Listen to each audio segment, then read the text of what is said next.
हम आज किसी भी पल को कैद कर सकते हैं, चाहे वो कितने विशाल हों या कितने ही छोटे, कितने ही मामूली हों या कितने ही ऐतिहासिक। अगर हम उन पलों को अपने दिमाग के इन खाली तहखानों में भरने चले तो ना जाने कितनी यादें वहाँ से गुमशुदा होंगी। लेकिन हम इन्हें यादों के कमरे में नहीं, बल्कि तस्वीरों के कैमरे में दर्ज करते हैं, जिसके कारण ये यादें हमारे साथ लंबे समय तक रहती हैं। हिंदी का शब्द कमरा और लैटिन का कैमरा जितना सुनने में समान है, उतना समान इनका अर्थ भी है।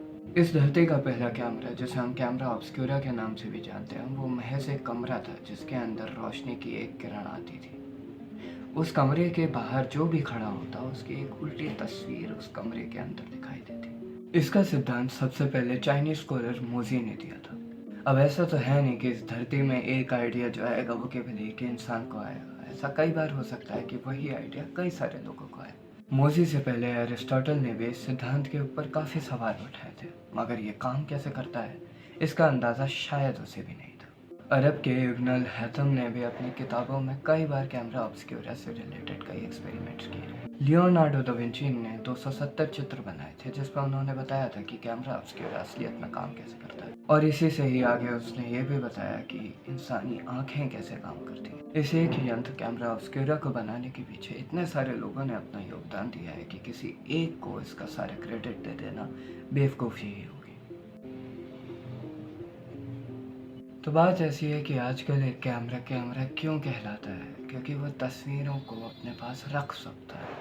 अभी तक के जो कैमरा थे वो केवल हमें एक तस्वीर दिखाते थे और उसे रखने का माध्यम नहीं था हमारे पास। लेकिन जैसे जैसे अब लोग कैमरा के ऊपर काम करने लग रहे थे, नए नए चीज़ें निकल के आ रही थी, जिससे हमें नई चीज़ें जानने को मिल रही थी कि कैसे हम तस्वीरों को अपने साथ रख भी सकते हैं। 1685 में जोहान सैन ने एक ब्लूप्रिंट बनाया था, जिसमें उन्होंने बताया था कि एक फिजिकल तस्वीर को अपने पास रखने वाला कैमरा कैसे बन सकता है। अब ये जो कैमरा था, इसके ऊपर बहुत काम बाकी था, बहुत सारी ऐसी चीज़ें इस पर सुधार करने थे जिससे ये असलियत में काम करता। साथ साथ ऐसी टेक्नोलॉजी भी उस वक्त नहीं थी जिसके कारण यह सारा काम जल्दी हो सकता था। उसके बाद एक शताब्दी भी बीत गई, मगर कैमरा अभी तक नहीं बन पाया था। फिर 1816 में जोसेफ निसिफोनियप्स ने कैमरा फिजिकली बना ही दिया।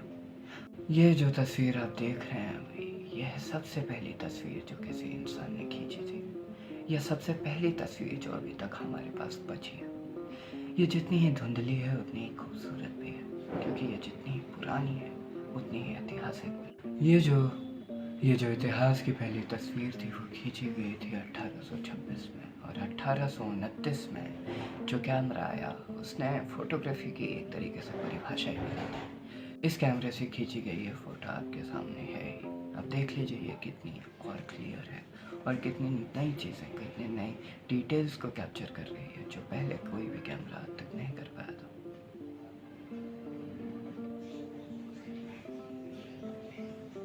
ये जो तस्वीर थी वो बनती थी एक कॉपर की प्लेट के ऊपर चांदी की एक परत चढ़ाकर, और उसको आयोडीन में डुबाकर, जिससे जो सूरज की रोशनी थी वो पिक्चर को ढाल सकती थी अपने हिसाब से। ये जिस तरीके की तस्वीरें बनाते थे ये बहुत ही ज़्यादा डिटेल्ड होती थी। ये कैसे काम करता है इसकी एक वीडियो मैं डिस्क्रिप्शन में भी डाल रहा हूँ, जिसको आप लोग देख सकते हैं।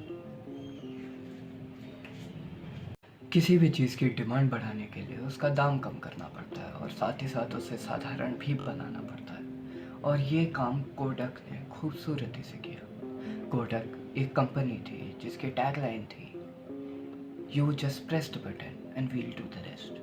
ये बताती है कि इन लोगों ने फोटोग्राफी को कितना सिंपल बना दिया था। कहाँ पहले एक लंबे प्रोसीजर से फ़ोटो खींची जाती थी और अब प्रोसीजर इन्होंने छोटा कर दिया था। हर शहर में छोटे छोटे आउटलेट्स खोल के इमेज प्रोसेसिंग का काम ये कंपनी करती थी। उसके साथ साथ अपने कैमरे भी बनाए थे इस कंपनी ने। इस कंपनी के शुरुआती दौर में इन्होंने कैमरा निकाला कोडक ब्राउनीज के नाम से, जिसके कारण साधारण लोगों के पास भी कैमरा पहुंच गया।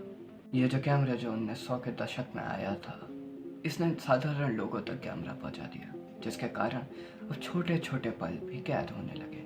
छोटी-छोटी यादें, ऐसी चीज़ें जो हमें कभी लगता भी नहीं था हमारे लिए ज़रूरी होंगी, जैसे बच्चे का पहली बार चलना वगैरह, वो भी अब हमारे पास होने लग गया। अब कैमरा बेहतर और बेहतर ही बनते जा रहे थे। आए दिन नए टाइप के कैमरे बन रहे थे, जिसके कारण कंपटीशन बढ़ता जा रहा था। अब जो एनालॉग कैमरा थे उसमें बहुत ही ज़्यादा अच्छा कर रही थी कोडक कंपनी, मगर जैसे ही डिजिटल कैमरे की बारी आती, कोडक कंपनी वहाँ पे अच्छा परफॉर्म नहीं कर पाई और धीरे धीरे डूबती चली गई। आज कोडक कंपनी बहुत सारे काम कर रही है, जिसमें से एक काम दवाइयाँ बनाने का भी है। कोडक कैमरा आया तो आया, उसके साथ जो टेक्नोलॉजी थी एनालॉग कैमरा की वो भी इम्प्रूव होती चली गई। सबसे पहले आया TLI, twin lens reflex camera. ये जो कैमरा था इसकी टेक्नोलॉजी बहुत अच्छी थी। जब भी कोई फ़ोटो खींचनी होती थी तो एक इंसान देख पाता था कि उसे क्या फ़ोटो खींचनी है। यह आजकल के सिंगल लेंस कैमरे में भी आपको दिख जाए, मगर जो ट्विन लेंस कैमरा होता था उसमें ये टेक्नोलॉजी बस थोड़े ही दूसरे ढंग से बनाई जाती थी। जो ट्विन लेंस जो रिफ्लेक्स कैमरा होता था उसमें 2 लेंस होते थे। पहला वाला ऊपर इंसान को दिखाता था कि वो क्या खींच रहा है और नीचे वाला खींचता था। फिर उसके बाद जब सिंगल लेंस कैमरा आए, उसने एक मिरर का इस्तेमाल किया, जो एक ही लेंस से ऊपर बता देता था कि क्या खींचा जा रहा है और नीचे दिखा देता था कि कैमरे को कि क्या खींच रहा है। जो कैमरे का मिरर था वो ऊपर चले जाता था शूट होने के टाइम, जिसके कारण जो लाइट थी वो डायरेक्टली कैमरा के लेंस में आके हिट करती थी। धीरे धीरे ये सारे एडवांसमेंट होते चले गए और फिर आया हमारा DSLR। DSLR आज तक इस्तेमाल होते आ रहा है और बहुत ही फेमस है। साथ ही साथ कैमरे की पिक्चर क्वालिटी वगैरह बहुत ही इम्प्रूव होते जा रही है और हर साल नए नए टाइप के कैमरा आते जा रहे हैं। इसी तरीके से बढ़ोतरी होती जाएगी और आगे क्या पता कोई और इसी टॉपिक में और डिटेल से वीडियो बनाए अगले 100 साल बाद। तब तक के लिए मैं यहाँ से इजाज़त लेना चाहता हूँ। A brief history of camera ये वीडियो थी, इसके बारे में आप और डिटेल में जान सकते हैं, जिसके लिए मैं कई सारे लिंक डिस्क्रिप्शन में लगा दूँ जो आप पढ़ सकते हैं। अब मैं यहाँ से चलता हूँ। मैं कोशिश करूँगा जल्दी अपनी अगली वीडियो लाऊँ, और आप लोगों को अगर ये वीडियो पसंद आई तो ज़रूर से ज़रूर कमेंट कीजिएगा, वीडियो को लाइक कीजिएगा, क्योंकि वो एल्गोरिथम में बड़ी मदद करती है। और साथ ही साथ अगर आपको इसी तरीके की वीडियो देखना पसंद है तो आप इस कैमरे को चैनल को सब्सक्राइब कर, उसी के साथ साथ आप बेल आइकन भी दबा सकते हैं रेगुलरली अपडेटेड रहने को। जो नफ़रत होती है वो एक बहुत ही बड़ी ऐसी चीज़ होती है एक इंसान की ज़िंदगी में। आप ये वाली वीडियो देख के जान सकते हैं इंसान नफ़रत